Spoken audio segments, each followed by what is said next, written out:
Hit that subscribe button, guys, for the latest in boxing.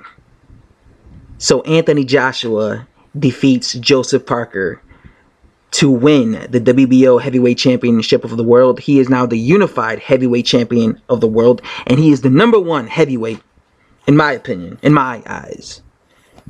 Undisputed. Now, before I start this, I want to say a couple of things. Number one, to all those Joshua fanboys who were saying that Joseph Parker was going to get destroyed in 2 rounds because you are infatuated with Anthony Joshua and you think that Anthony Joshua is an immortal god and he is perfect and he has no flaws and all it takes is him punching his opponent in the face 1 time and it's over.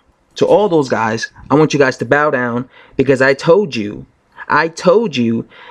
that Joseph Parker was not only going to go longer than Dillian Whyte, but I told you I wouldn't be surprised if Joseph Parker was the first boxer to go the distance with Anthony Joshua.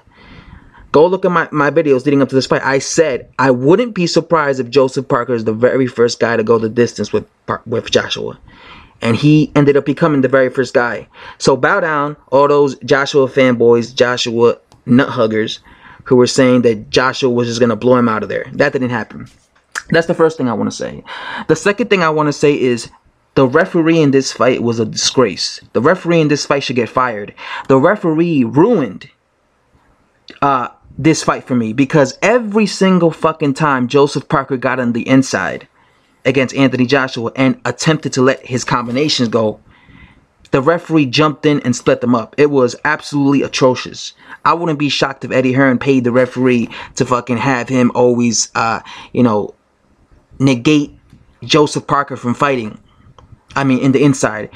What's funny about this fight? So yeah, that referee needs to be absolutely fired from his job, because that was a disgrace of a referee. He ruined the fight for me because he didn't let Joseph Parker fight on the inside.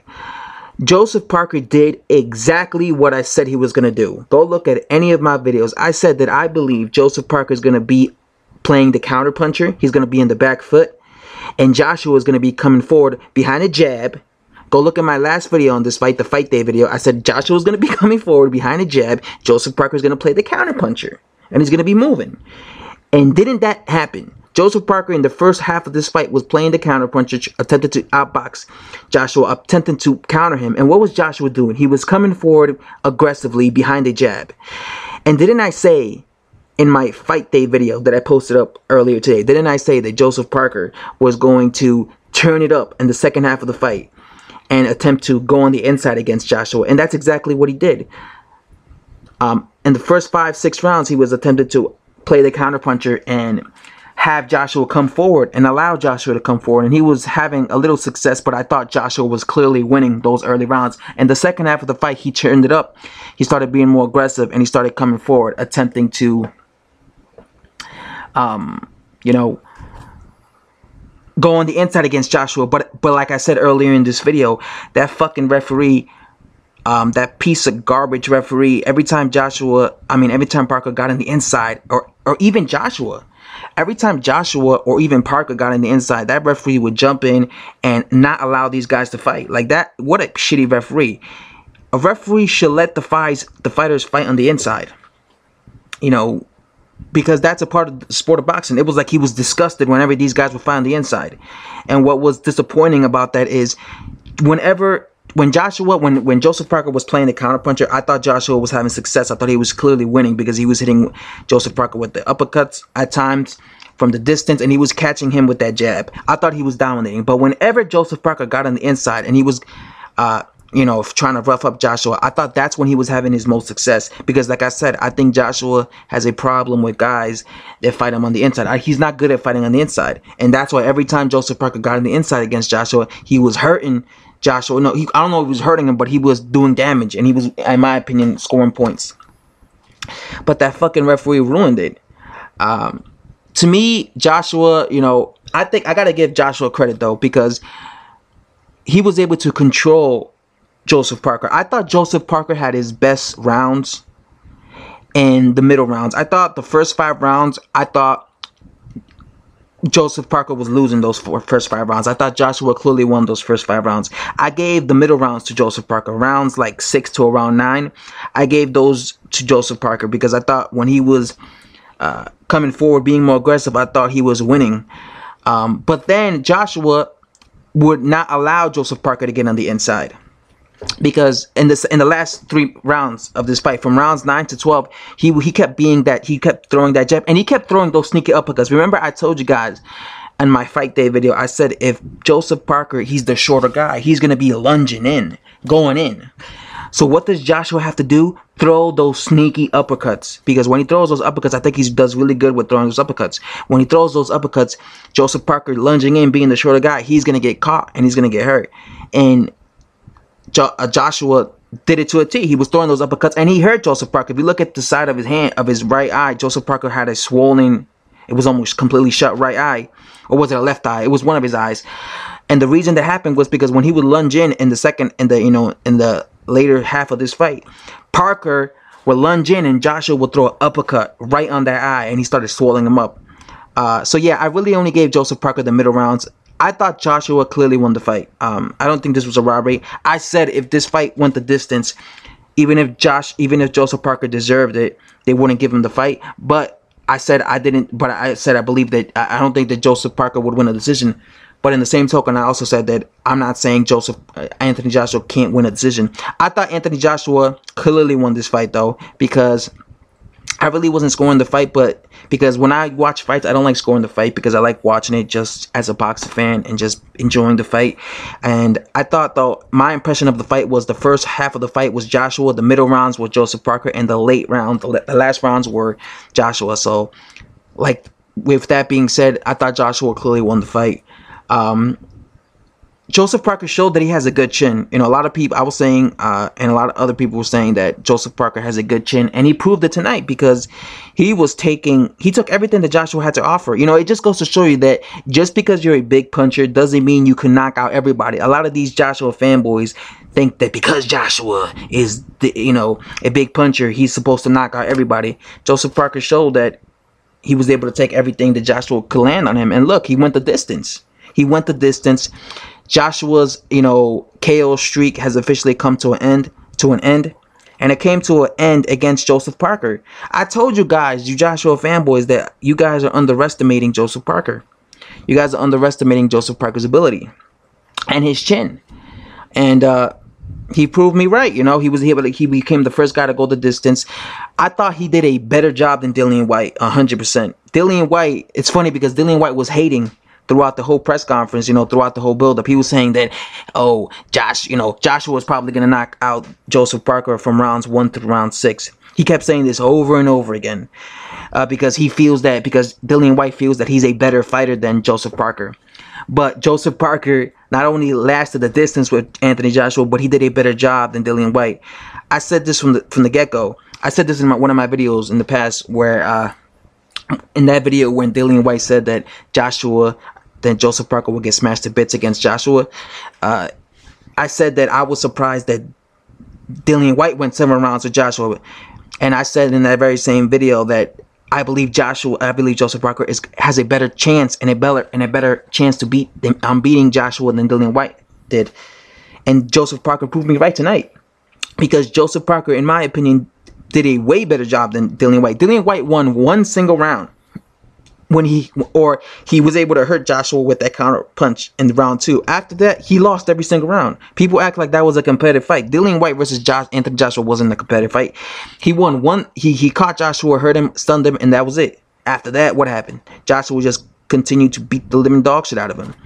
And when it came to Joseph Parker, he went the distance, and in my opinion, he gave Joshua a lot more to think about. He was able to hit Joshua. He was able to rough him up. To me, what surprised me is Joseph Parker wasn't, especially in the middle rounds, didn't seem to be intimidated by Joshua when he went on the inside. But Joshua, he has a dog in him too, so he was like stepping up to Joseph Parker whenever Joseph Parker went on the inside. But I feel that referee ruined it. I feel that referee ruined Joseph Parker. He didn't allow Joseph Parker to have more success. Again, I'm not saying Joseph Parker would have won had the referee let it, but I think he would have he would have been taking more chances. I have a big feeling that Joseph Parker maybe felt a little discouraged because the referee kept going in there, and every time he attempted, because Joseph Parker was throwing body shots, people. Joseph Parker was throwing body shots throughout this whole fight. Good body shots, but credit to Joshua. He was able to take it, and Joshua wasn't gassing out. You know, I was surprised, you know, maybe because he's lost weight. He's definitely been working on his endurance, because I thought he would be gassing out in the second half of this fight, as he normally does, but he was able to, you know, go 12 rounds. So this shows you that he could go 12 rounds. So that's a good thing. Joseph Parker, I said that I don't know how you have to knock out Anthony Joshua, and Joseph Parker was hitting Anthony Joshua, but Joshua was able to take everything that Joseph Parker was able to land on him. Credit to Joseph Parker too, though. He was also able to take everything that Joshua was able to land on him. And oh man, there's so many things I have to say about this fight. I'm sorry, sometimes I lose track of what I'm saying. But Joseph Parker becomes the very first guy to go the distance. Oh, one thing I will criticize about Joseph Parker is I felt that he wasn't taking enough of a risk in the last 3 rounds. Like, he was trying to dog Joshua from round 6 to round 9, but then for some reason from rounds like 9 or 10 to round 12, he wasn't. I thought that's when he should have been the most aggressive. Maybe it was because he was scared that the referee would take a point away from him, because the referee kept jumping in like, you know, a maniac. Every time they got in close, that referee should be fired. What a disgrace, man. Every time they got in close, he would just separate them. Absolutely, you know, pathetic refereeing. That was just a shit referee. There's some referees out there that all love having fighters fight on the inside. But I think that really affected Joseph Parker's performance. I think had the referee not done that, Joseph Parker would have always gone on the inside against Joshua. Again, I'm not saying he would have lost. I mean, he would have, you know, beaten Joshua, but I think it would have given more confidence to fight Anthony Joshua more in the pocket. But I think he kind of got discouraged because because the referee kept saying, no, don't fight on the inside. Again, you can't blame Joshua, but that referee was disgraceful, man. I think Joseph Parker would have done better if that referee wasn't refereeing. If it was some other referee who actually allows fighters to do what they need to do, and that's fight on the inside. When it comes to Joshua, though, you know, he was getting hit, he was getting countered, but he looked like the typical Joshua. I just thought he had better endurance. And, you know, he was able to keep Joseph Parker at bay with that jab. So I can't really fault Anthony Joshua. Joshua kind of seemed annoyed. You could tell he was getting annoyed whenever Joseph Parker would get on the inside. Because I've been saying this forever. I think that Joshua doesn't do good with inside fighting. So he gets annoyed when fighters get on the inside against him. So yeah, Joshua is basically the unified champion now, guys. He's the unified heavyweight champion of the world. He holds the IBF, WBO, IBO, and WBO heavyweight championships of the world. The only belt he doesn't hold is Deontay Wilder's WBC belt. No one's going to tell me that Deontay Wilder's the #1 heavyweight, because Joshua has 3 out of the 4 major belts. They have to fight. Hopefully, you know, Povetkin, I said this Povetkin just knocked out David Price. So I don't know if he's gonna either fight Alexander Povetkin next, or Jerome Miller. I think Jerome Miller is more competitive, because I said this in my David Price post fight. I think Povetkin is gonna get sparked out and destroyed if he fought Anthony Joshua. I just think he's past it. But when it comes to Jerome Miller, I think that's a more competitive fight, because Jerome Miller's, you know, an aggressive fighter who fights on the inside. I wouldn't mind seeing that fight, but I really want to see the Wilder versus Joshua fight. Hopefully Wilder doesn't duck Anthony Joshua, and hopefully Anthony Joshua also doesn't duck Deontay Wilder. And guys, that's all I have to say. Watch the video from start to finish. As always, much appreciated, and I'll see you guys next time. Thanks for watching.